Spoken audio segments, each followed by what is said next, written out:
mom had this high school friend, Parnian, who was a Baha'i. She was from Iran. And so, because she couldn't go back to Iran because of the persecution of Baha'is there, she couldn't go visit during holidays or things like that, school breaks. So she would spend school breaks or holidays like Christmas and Easter with my mom's family. And so they grew up and they remained friends. And I remember one time asking my mom what religion they were. And she said they're Baha'is. And so I said, like, what's that? And she said, oh, they believe in all religion. So I grew up Catholic, and I was so bored at church. And at 12, my parents gave me a big gift that they sat down with me and said, Marie, we see you don't like going to church, and it's okay. We don't want to force you. You're always welcome to come with us, but we don't want to force you. So then I felt like that freedom.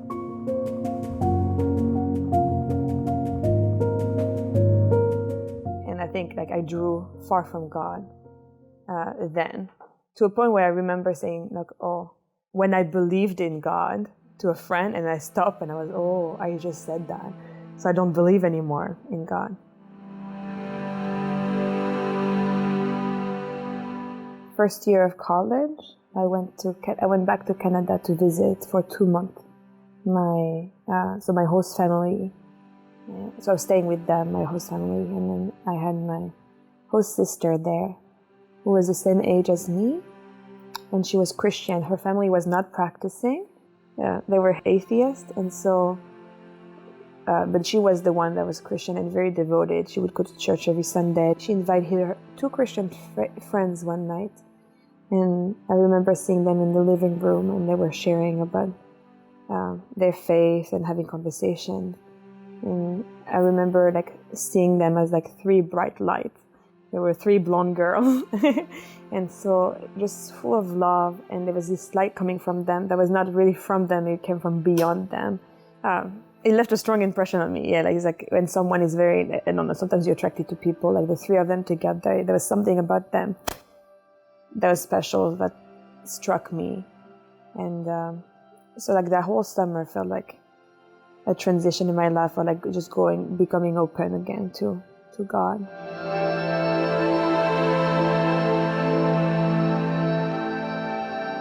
And I started reading the Bible in English because that's what she was doing. My sister, she would read the Bible every day.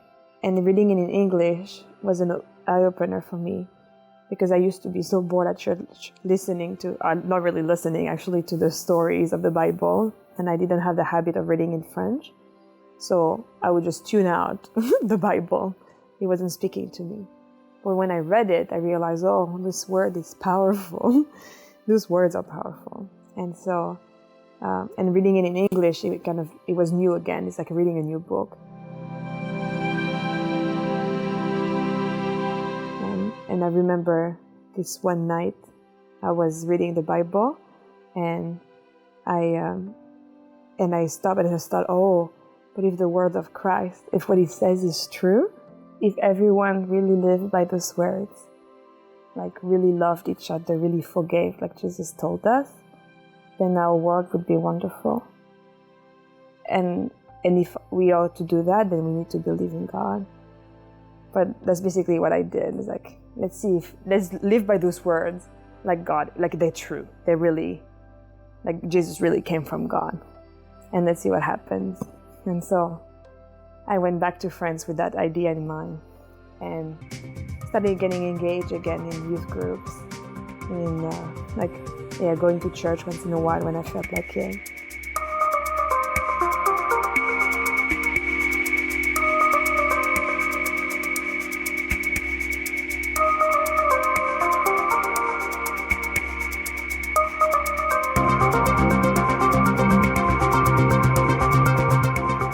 So my name is Marie, and I'm from France.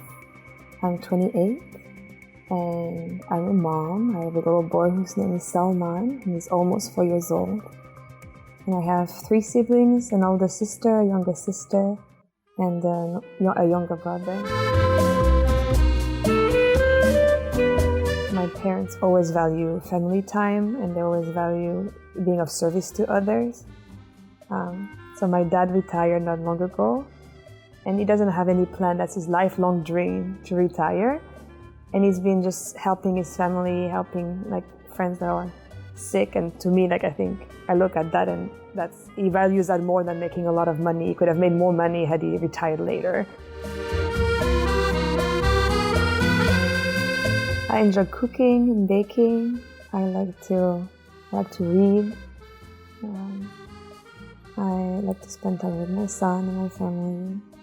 I also enjoy teaching at local children's class. I am lonely. Honor me. Through admitting me into thy kingdom.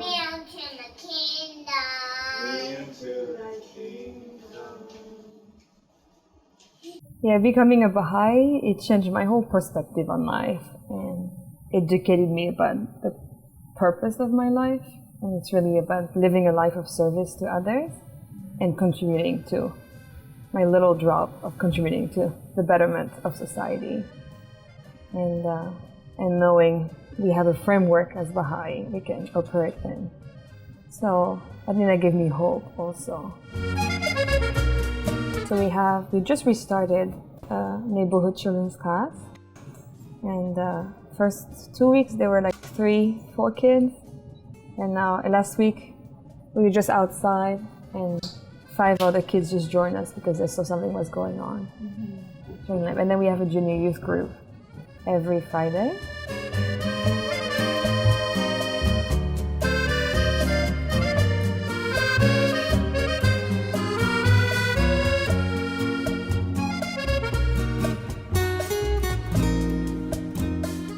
I really enjoyed French and writing and reading, so French literature. I really wanted to learn English and speak English well. And I had traveled to Canada, the English in Toronto when I was 15. So I really wanted to pursue that. I was comfortable speaking English, but I wanted to get better. So those were my 2 interests. So I found a double major. At my university, they offered like double major in French and English. And so I chose that path. So in France, a bachelor degree is 3 years instead of 4. I don't know, that's in my understanding, but it's common for the 3rd year to be spent abroad. And so like it's very easy to travel through the European Union, but there are also some partnership between universities all across the world. So my dream was to go back to Canada since I had gone there when I was 15, and to study in Montreal and study in an English university. It was very precise, but that's what I wanted to do. And I applied, I had good grades. There was no reason for me not to go. My application was rejected. I was devastated. That was my 3-year dream to go and study abroad. I knocked at every door of my English department and said like, hey, like, is there anything can I go abroad? It was too late to apply to all the other programs. And actually a month after I was rejected from university, I got this email one night saying there's this job at Bates College in Maine. They're looking for a French teaching assistant, and answer by tonight because it's Friday and they need to know before the weekend. So at the end of the day, I talked to my mom, I talked to my friends. I was like, let's just go for it. So that's how I ended up in the US in September or end of August 2011.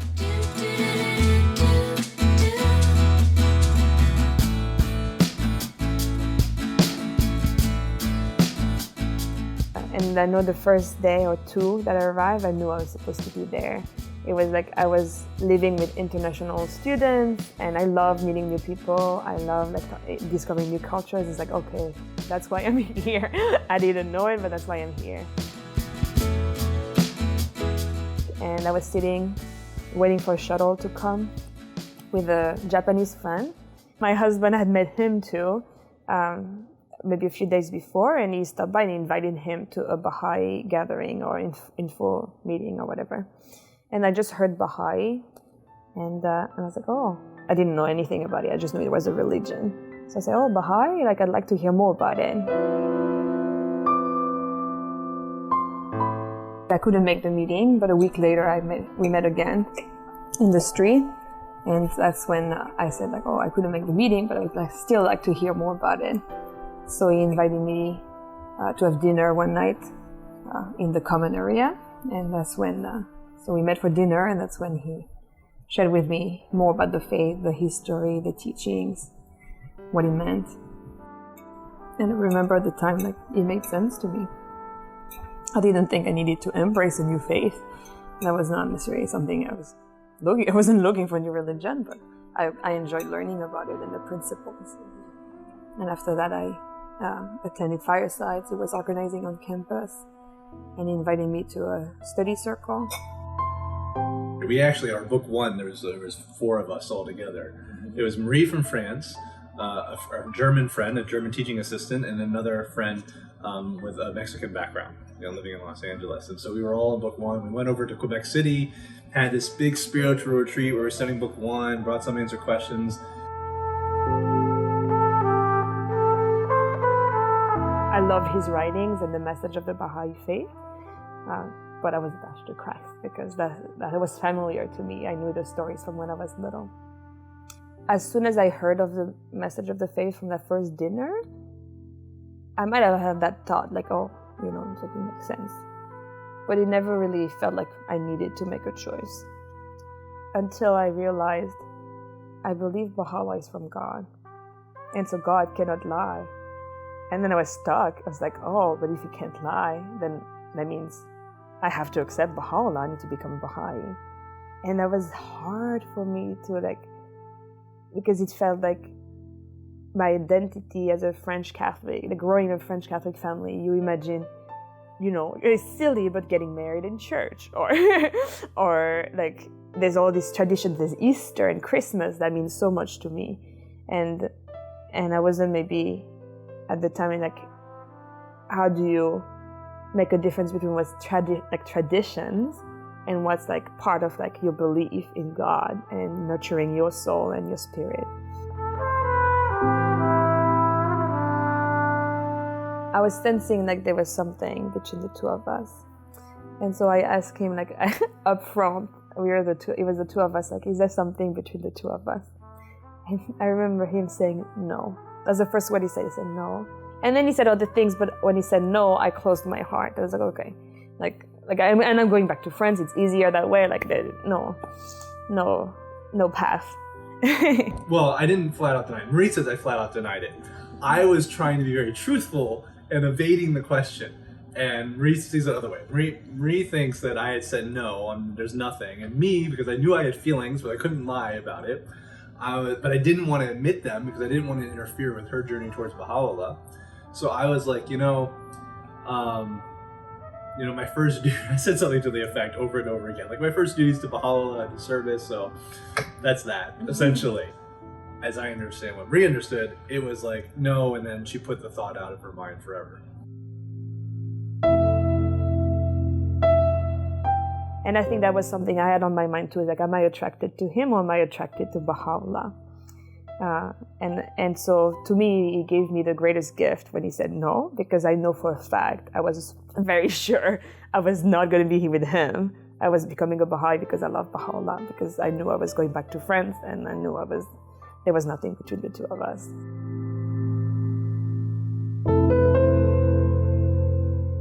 By that time, we were close with my husband, not like nothing in the open about our feelings, but we were like talking a lot, very good friends. And I one night I said, yeah, like, I think I'm a Baha'i. And he said, yeah, I think you are, after a long conversation. And so that night I said my long obligatory prayer, and I said my Allah Wapa. And then the day after I felt so overwhelmed, thinking, oh, like I'm giving up on like a lot of traditions, and I was so confused, like it felt like my identity was crumbling. And I said, I don't think I'm ready, and I took a step back.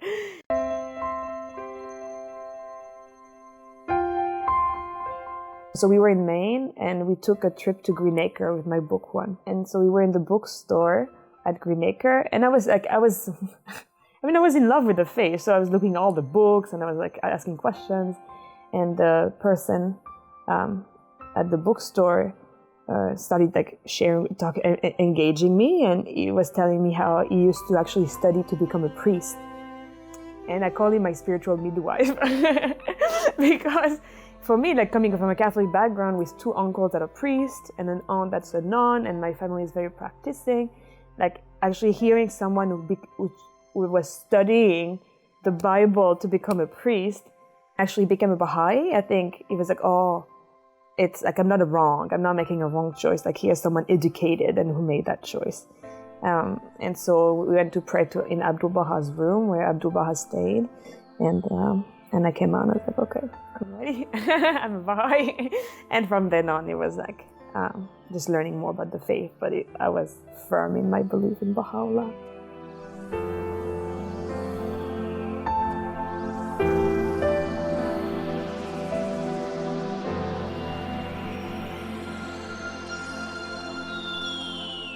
It was so hard because I so wanted her to recognize, and I had these feelings, but I knew I couldn't admit these feelings if she before recognized, because I did not want that to interfere. And so it was one of the hardest things for me, because I just felt so powerless, and my heart was hurting because I had these feelings, and hurting because I was powerless. And then we took this trip to Green Acre, and then she recognizes Baha'u'llah. So then 2 days later, I'm like, she's back. She comes over to my room, like, so you know, we talked about these feelings. If I were to say I actually do have these feelings, would you be reciprocating to them? If not, no worries about it. And she said yes, there were feelings.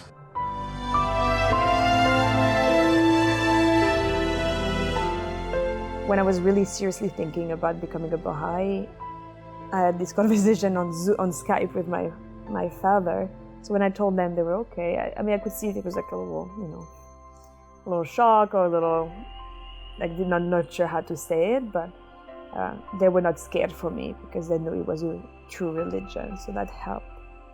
So they were happy I was close to God. And my mom even later said, when you're all about like peace in the world and like making, justice, and when I read about the Baha'i faith, like it makes sense that you became a Baha'i, which was a sweet recognition from me.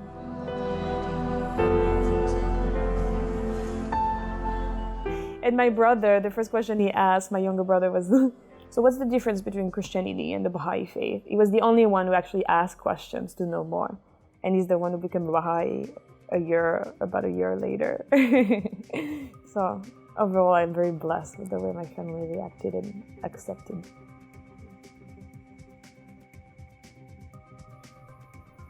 Yeah, just the example Abdul Baha said, when you read stories about how he lived his life and his generosity, hospitality, which is inspiring to live to greater heights of generosity and service. And I'm so grateful that we have the Master to give us standards and illustrate those standards that we have in the faith.